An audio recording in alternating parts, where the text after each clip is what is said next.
नहीं, पूरी दुनिया इस सवाल पर बटी हुई है। सीएनबीसी आवाज से एक्सक्लूसिव बातचीत में वेदांता के चेयरमैन अनिल अग्रवाल ने कहा कि अमेरिका में मंदी का बहुत असर नहीं होने वाला है। हालांकि वो यूरोप को लेकर काफी चिंता में है, लेकिन वो भारत के लिए क्या सोचते हैं, आइए आपको सुनाते हैं। सर, आजकल ये जो बड़ी चिंताएं अमेरिका और यूरोप और लंदन, पता नहीं कहाँ से रोज सुबह उठते हैं तो एक अलग सी खबर पढ़ने को मिलती है। कभी गोल्डमैन सैक्स कुछ बोल देते हैं, कभी ब्लैक रॉक वाले कुछ बोल देते हैं, कभी जेपी मॉर्गन वाले। ये क्या है, मतलब ये कुछ डर है क्या? नहीं, इन्फ्लेशन तो है ही। इन्फ्लेशन है, बाहर में उसका प्रभाव आना है। कभी कभी ये रिसेशन आना अच्छा भी होता है, उससे करेक्शन हो जाता है, उससे करेक्शन हो जाता है। लेकिन इंडिया को हर आदमी ने कहा है कि इंडिया में इसका इफेक्ट कम होगा, इंडिया में इसका इफेक्ट कम होगा, क्योंकि ये लोग मैच्योर्ड इकोनॉमी है अमेरिका वाले। आज देखिए तो आप डॉलर इतना स्ट्रांग हो गया कि हर आदमी डॉलर के पीछे देख रहा है। अब हर आदमी, हर country, 3-4 country South East Asia अपनी अलग करेंसी बना रही है, जिससे कि डॉलर पर प्रेशर कम आ जाए। हम लोग आपस में जो ट्रेड करेंगे हम अपनी करेंसी से कर लेंगे। इसका भी बहुत फर्क पड़ेगा। और यूरोप में गैस की प्रॉब्लम है, हर आदमी परेशान है, यूके में भी परेशान है। इन सब मामलों में आगे आने वाले दिनों में इंडिया एक स्वीट स्पॉट उभर के आया है।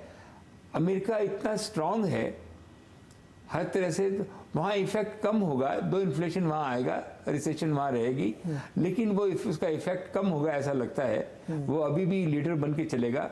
और चाइना भी, जो मेरे को लग रहा है कि वो करेक्शन की पोजीशन में है और सबसे हाथ मिला के, इंक्लूडिंग हिंदुस्तान, हाथ मिला के कोशिश कर रहा है कि हम वापस उस पोजीशन पर आ जाएं। लेकिन पुरानी बहुत गलतियां हुई हैं उनसे, उसको करेक्ट करके वो उसकी भी डिमांड आगे आने वाली है। आने वाले दिनों में मेरे को लगता है, जैसे मेटल की प्राइस देख रहे हैं, कमोडिटीज़ की प्राइस देख रहे हैं, मेरे को ऐसा कोई डर लगता नहीं है। ईश्वर चाहे जल्दी से जल्दी ये वॉर खत्म हो, जो कि ये ओवरहैंग खत्म हो। चलो, तो अनिल अग्रवाल साहब कह रहे हैं कि तमाम मंदी की खबरों के बीच उन्हें लगता नहीं है कि भारत पे उसका ज्यादा इंपैक्ट आएगा। अनिल अग्रवाल से पूरी बातचीत आज आप शाम 7:27 पर भी सीएनबीसी आवाज पर देख सकते हैं, और वो क्या कहते हैं भारत को लेकर। और लगे हाथों आपके काम की एक और खबर आपको बता दें कि क्या आप 2023 में किस्मत चमकाने वाले 19 शेयरों के बारे में जानना चाहते हैं। ये वो शेयर्स हैं जो नए साल में आपके पोर्टफोलियो में होना ही चाहिए। जानना चाहते हैं तो मनी कंट्रोल प्रो को जरूर सब्सक्राइब कीजिए, और ये टॉप 19 स्टॉक्स फॉर 2023 आप वहां पर जान पाएंगे। चलिए, अब और कुछ खबरों का रुख करते हैं। बात करते हैं जोशीमठ के महासंकट की।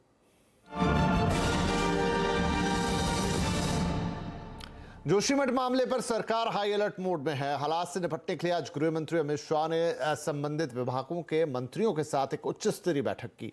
उधर उत्तराखंड के मुख्यमंत्री पुष्कर धामी जिला प्रशासन के साथ लगातार बैठकें कर रहे हैं। वो इस वक्त जोशीमठ में ही मौजूद है। पूरी जानकारी के लिए हम और विस्तार से इसको बातचीत करते हैं। अपने संवाददाता लक्ष्मण रॉय के पास चलते हैं। तो लक्ष्मण, केंद्र और राज्य सरकार दोनों ही स्तरों पर हम देख रहे हैं लगातार मीटिंग्स हो रही हैं। आज तो गृह मंत्री ने खुद ही इस पर मीटिंग ले ली। क्या अपडेट्स हैं, क्या यहां से आगे का रास्ता दिख रहा है?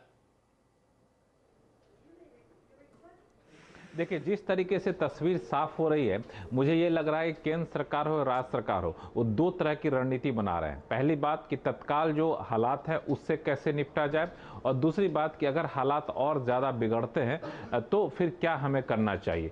दोनों तरह की तैयारी चल रही है। जो दूसरी वाली तैयारी की बात कर रहा हूँ, इसके लिए केंद्र सरकार काफ़ी ज़्यादा हाई अलर्ट पे है। और आज वहाँ पे गृह मंत्री अमित शाह ने खुद एक बैठक बुलाई। इस बैठक में बिजली मंत्री आर.के. सिंह, जल संसाधन मंत्री गजेंद्र सिंह शेखावत, सड़क परिवहन मंत्री नितिन गडकरी, एनडीआरएफ के वरिष्ठ अधिकारी, सेना के वरिष्ठ अधिकारी थे। करीब घंटे भर तक बैठक चली और उस बैठक में ये बताया गया कि कौन कौन से इलाके ज़्यादा संवेदनशील है, और जोर इस बात पर था कि जो ज़्यादा संवेदनशील इलाके हैं वहाँ से लोगों को किस तरह से विस्थापित किया जाए, कैसे वहाँ से हटाया जाए।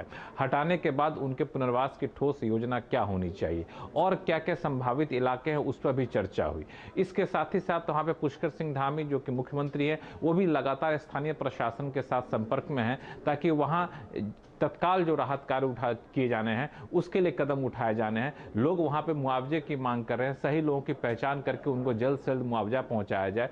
जो बिल्डिंग, जो कंस्ट्रक्शन बहुत ज़्यादा खतरे के निशान से ऊपर पहुंच चुके हैं या फिर खतरनाक दिख रहे हैं, उनको तत्काल वहां से लोगों को हटाया जाए। इस तरह की कार्रवाई जमीनी स्तर पर भी चल रही है।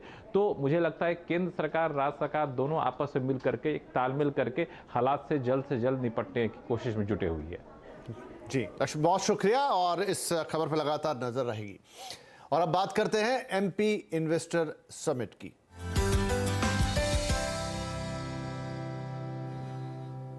मध्य प्रदेश में चल रहे ग्लोबल इन्वेस्टर समिट का आज दूसरा दिन है।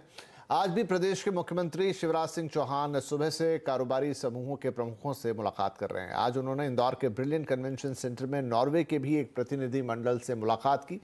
अब से कुछ देर बाद शिवराज सिंह चौहान समिट का समापन भाषण भी देंगे, जिसमें वो 2 दिनों के दौरान प्रदेश को मिले अलग अलग निवेश प्रस्तावों का ब्यौरा विस्तार के साथ रखेंगे। मध्य प्रदेश के 7वें ग्लोबल इन्वेस्टर समिट का उद्घाटन कल प्रधानमंत्री नरेंद्र मोदी ने किया था। समिट में करीब 84 देशों के 430 से ज़्यादा कंपनियां और इन्वेस्टर्स शामिल हुए हैं। 2 दिनों के दौरान अलग अलग विषयों पर 19 पैनल डिस्कशंस भी यहाँ पर किए गए हैं। तो चलिए, हमारे साथ है हमारे संवाददाता अनुराग श्रीवास्तव, जो इस वक्त इंदौर में ही मौजूद हैं, मौके पर इस समिट को कवर कर रहे हैं। अनुराग, अब तो ये जो समिट है वो समापन की तरफ है, क्या रहा दूसरे दिन के हाइलाइट्स?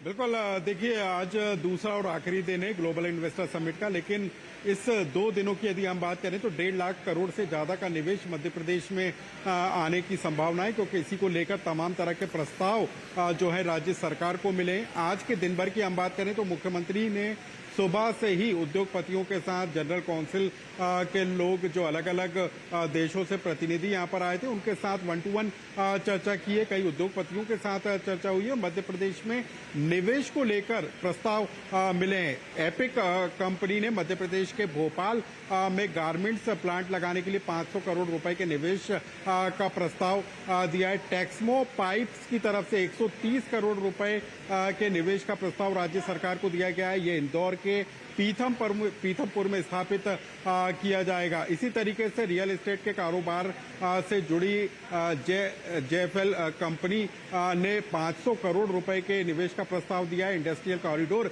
ये कंपनी बनाएगी। और इसके अलावा यदि हम बात करें तो दूसरे देशों से जो प्रतिनिधि आए थे, उन्होंने भी मध्य प्रदेश के साथ काम करने में अपनी दिलचस्पी दिखाई है। इजराइल ने मध्य प्रदेश में जो स्मार्ट सिटी के क्षेत्र में काम हो रहा है, इंफ्रास्ट्रक्चर डेवलपमेंट के क्षेत्र में जो काम हो रहा है, उसमें सहयोग करने की पेशकश राज्य सरकार को की है। इसी तरीके से जो प्रवासी भारतीय भी शामिल हुए थे, उनकी भी आज मुख्यमंत्री के साथ मुलाकात हुई है। मध्य प्रदेश में थीम पार्क बनाने के अलावा कई अलग अलग सेक्टर में निवेश को लेकर प्रस्ताव मिले। सबसे बड़ी बात है कि प्रधानमंत्री नरेंद्र मोदी ने बोला था कि फार्मा हब के तौर पर मध्य प्रदेश देश में अपनी पहचान बना रहा है। तो फार्मा के सेक्टर में निवेश के प्रस्ताव सरकार को मिले हैं। इंडस्ट्रियल कॉरिडोर के क्षेत्र में निवेश के प्रस्ताव मिले हैं। ऑटोमोबाइल्स के क्षेत्र में भी सरकार को प्रस्ताव मिले। तो तकरीबन 1.5 लाख करोड़ रुपए से ज्यादा का निवेश मध्य प्रदेश में होने की संभावना जताई जा रही है। ठीक है अनुराग, तो ये करीब 1.5 लाख करोड़ का निवेश, और आई थिंक अब से थोड़ी देर बाद जो प्रेस कॉन्फ्रेंस होगी, जो प्रेस को संबोधित करेंगे शिवराज सिंह चौहान, वहां पर और डिटेल्स हमारे सामने शायद आएंगे कि कहां कहां कौन कौन किस तरह के इन्वेस्टमेंट प्रपोजल लेकर आ रहा है। फिलहाल के लिए बहुत शुक्रिया अनुराग आपका। चलिए, और अब बात करते हैं इंडिया ऑटो एक्सपो 2023 की।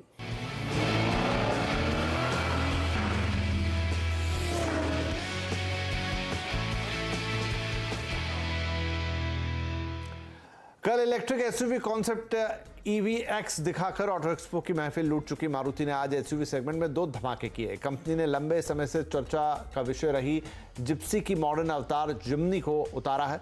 साथ ही एसयूवी फ्रॉन्क्स पर से भी पर्दा उठा दिया है। यही नहीं, मारुति नेक्सा के जरिए दोनों गाड़ियों की बुकिंग भी शुरू कर रही है। इन दोनों गाड़ियों के जरिए कंपनी ने एसयूवी सेगमेंट में अपना पोर्टफोलियो मजबूत कर लिया है। कंपनी को उम्मीद है कि एसयूवी लवर्स और ऑफ रोडिंग के शौकीनों के लिए दोनों गाड़ियां एक बेहतरीन ऑप्शन पेश करेंगी।